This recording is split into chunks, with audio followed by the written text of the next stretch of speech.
Pretty decent looking little thin rip gauge. Um, these knobs are, I'd say, average quality, not the best, not the worst. This is a really nice knurled metal knob, and moves pretty cleanly. Secures down really easy.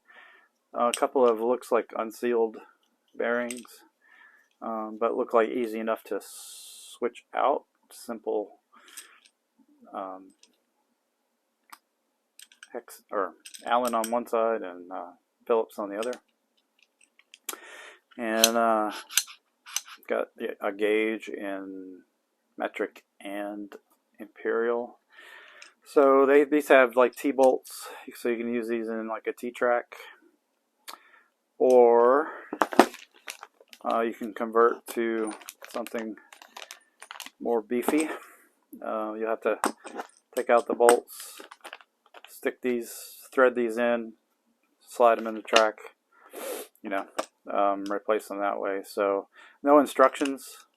You'll have to go on the YouTubes to see these in use. But nice solid aluminum quality, nice anodizing, nice marking. Overall, nothing to really complain about.